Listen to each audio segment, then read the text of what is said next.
They said I was too slow. Not agile enough for their shiny new vision of innovation. So they let me go, quietly. No meeting. No thank you. Just a cold email and a locked login screen before bonuses hit. I remember staring at my monitor that morning, blinking in disbelief. 1 minute I was a developer. My badge? Revoked. Slack? Logged out. My inbox? Frozen like I never existed. But what they didn't know was that I wasn't gone. I was building something. Something they couldn't fire. Couldn't control. Couldn't survive. And if you've ever been underestimated, overlooked, or shut out, stay with me. Because this story? This one's for you. Hit that like button if you've ever wanted to prove someone wrong. And subscribe, because trust me, the best part's still coming. My name is Arthur. Back-end developer by title, quiet craftsman by heart. I wasn't the loudest in the room, but my work spoke louder than any sprint demo. I was the guy who stayed behind when the lights were turned off, who pushed commits while others were tweeting about productivity, who quietly made sure the ship never sank. 2 years ago, I joined a fledgling startup named Stratix. At the time, it was just a handful of hopefuls in a cramped co-working space with mismatched chairs and a dog named Ruby who slept under the whiteboard. 9 of us and 1 pup, raw, scrappy, and hungry. It wasn't exciting. No VC buzz, no press articles. But it felt like mine. I built our very first deployment script after an all-nighter fueled by cold pizza and stubbornness. When our earliest release crashed mid-demo, I stayed up patching the real-time notification engine while our VP of sales spun fantasies on stage about features we didn't even have. I still remember the look on his face when it actually worked. You know those devs who live for hackathons, who pull all-nighters just to pitch another half-baked idea wrapped in flashy buzzwords? That wasn't me. I didn't wear hoodies with motivational slogans or lead meetings with phrases like disrupt the paradigm. I was the guy in the back, writing the rollback system that saved us from cascading failures. I was the guy who debugged our flaky CI pipeline over Christmas. I was the guy who made things work. And in the world of software, that should have been enough. Until it wasn't. Things changed slowly at first, subtle shifts. A new hire here, a rebranded Slack channel there. Then came the press. We landed our first big client. Suddenly, Stratix had a logo that looked like it belonged on TechCrunch. Ruby stopped coming to the office. We moved into a downtown loft with white brick walls and kombucha on tap. People started wearing shoes that cost more than my rent. Then came the hiring spree. Product managers who didn't understand the product. Designers who obsessed over shadows but not load times. And Myra. Myra was brought in as the new head of engineering. She had an MBA, not a GitHub. Glossy slides, practiced posture, and a knack for saying things like, let's circle back and that's not scalable without explaining why. Our team structure changed overnight. Suddenly we weren't developers, we were resources. We were divided into pods and squads based on a framework she probably saw in a TED talk. Jira exploded. Now we weren't measured by the quality of our fixes, but by velocity. Tickets closed per week. Story points estimated. If you spent extra time making sure your fix wouldn't break in edge cases, it counted against you. One afternoon, Myra called me into a glass-walled conference room. Her assistant handed me a performance report I hadn't seen before. She smiled. "Arthur, I really admire your attention to detail," she said, flipping pages without really reading them. "But we need to be more agile. More responsive. Faster." I knew what this was. Not feedback. Not even criticism. It was a warning. A polite nudge toward the door, wrapped in corporate euphemisms. "You're not quite aligning with our new direction."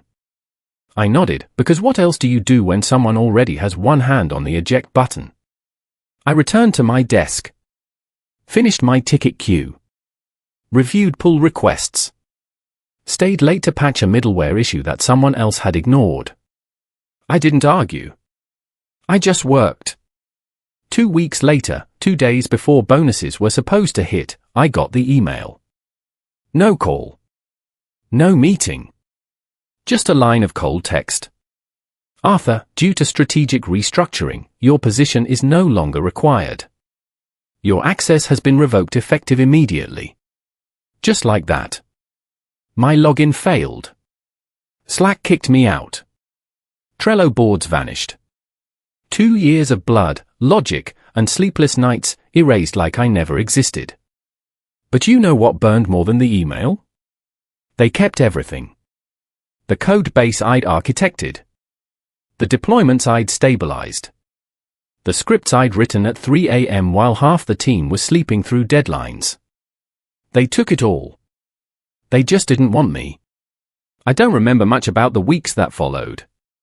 Just a haze of rejection emails, half-eaten takeout, and nights spent staring at VS Code with no purpose. I lived in a showbox apartment where the window barely opened and the Wi-Fi went out when it rained. I'd wake up around noon, eat whatever hadn't gone stale, and try to convince myself that what happened wasn't personal. But it was. Every time I opened LinkedIn, I saw my old co-workers celebrating milestones built on the infrastructure I created. Every time I saw Stratix in the news, I recognized tools I had pitched, designed, deployed. And every night, I kept revisiting one memory. A meeting, 6 months before I was fired. I'd proposed an internal tool, a modular automation framework that could cut DevOps workload by 60%. Intelligent pipeline management. Adaptive error catching. Feedback loops built into the commit cycle. Myra had scoffed. Sounds like overkill, Arthur. We're not building Skynet. We need faster hands, not a monolith AI. Faster hands. I remember leaving that meeting in the rain, soaked, holding a soggy notebook filled with diagrams she never even looked at. And somewhere between the train ride and my apartment steps, a whisper crawled into my mind. What if I built it anyway? Not for them. Not for glory. Not even for revenge. Just because I could. I had nothing left to lose. And sometimes, that's when you're the most dangerous. That night, I opened the old project folder. It had been gathering dust for months. A half-finished experiment. A spark from when I still believed vision mattered more than speed. I'd pitched it once. Laughed out of the room. But now, there was no Myra. No meetings. No deadlines. Just me, a worn-out laptop, and silence. I renamed it Spectre. Short for spectral automation. But really? It was a ghost. A phantom of what they rejected, reborn to haunt them. At first, it was just an outline. Skeleton code. A few rough modules I'd written in a frenzy. I cleaned it up. Gave it bones. Built the engine that would power the automation core. One module for deployment orchestration. One for error tracing. Then another for self-healing scripts. I worked through nights, sleeping during the day to avoid the noise of the world outside. I wore the same hoodie until the cuffs frayed. Ate microwave ramen until I forgot what real food tasted like. My fingertips cracked. My wrists throbbed. But I didn't stop. I wasn't just coding. I was resurrecting something they tried to bury. Spectre didn't ask for permission. It didn't wait for humans. It detected failure patterns in real time. Predicted system strain before it hit. Rolled back changes autonomously. It did what teams of engineers did, but in seconds. Every line of code felt like defiance. Every commit felt like a whisper back to Myra. Faster hands, right? Let's see your hands outpace this. I integrated AI pipelines, automated QA scripts, even built a lightweight front-end dashboard so clients could toggle settings without touching the terminal. By month 3, Spectre could auto-resolve 80% of critical issues before they were reported. By month 4, I had something terrifying. An engineer in a box. No burnout. No ego. No lunch breaks. Just precision. It was time. Part 5, Strategy, Let the Ghost Loose. I started small. Quiet. I took on freelance gigs, nothing glamorous. Broken Jenkins pipelines. Laggy API integrations. The kind of messes that eat up dev hours. Instead of patching manually, I dropped Spectre in as a dev assistant. Let the client see what it could do. The feedback? Feels like having 3 extra engineers. Why the hell isn't everyone using this? This saved us a quarter's worth of burn in a week. I didn't respond. Just nodded. Took my check. Moved on. By month 5, I had paying users. By month 6, I had a name. A logo. A tiny landing page. And then, by month 8, Spectre landed its biggest prize. Stratix's largest client. They didn't know it was me. They just knew their dev costs dropped 40% overnight. Spectre had arrived. And this ghost? It wasn't going back in the machine. 3 days later, I saw the headline. Stratix loses flagship partner to emerging automation tool. I smiled. A week later? VC pulls funding after tech concerns at Stratix. Then, CTO steps down amid internal audit. I watched it unfold from my couch, sipping gas station coffee. Myra posted a bland update on LinkedIn. Excited to explore new opportunities and focus on the next chapter. Their Slack leaked. Someone posted a screenshot of her meltdown. Who built this? Who is behind this tool? I was behind it. The quiet one. The slower one. People think revenge feels like fire. It doesn't. It feels like balance. I didn't scream. Didn't gloat. I just exhaled. I remembered every time they rolled their eyes when I spoke. Every time Myra dismissed my ticket as non-urgent. Every bug I fixed for a feature I wasn't even invited to scope. And now? Their board was gutted. Their burn rate was lethal. Their velocity was 0. And Spectre? Spectre was being called the future of DevOps. They wanted speed. So I buried them in it. Today, I run my own company, Spectre Labs. 10 clients.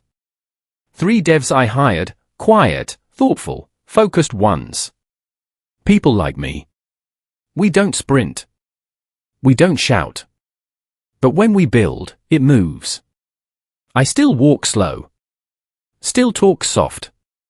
But now, when I speak, people listen. Because speed isn't about flash. It's about momentum. And when you build that right, you don't just catch up. You leave them in the dust. If you felt something during this story, if you've ever been overlooked, underestimated, or pushed aside, then you know how good it feels when the quiet one finally rises. Hit that like button if this hit home. And in the comments, tell me, what would you have done in Arthur's shoes? Don't forget to subscribe, because we've got more stories where the underdog doesn't just survive, they take the whole game back.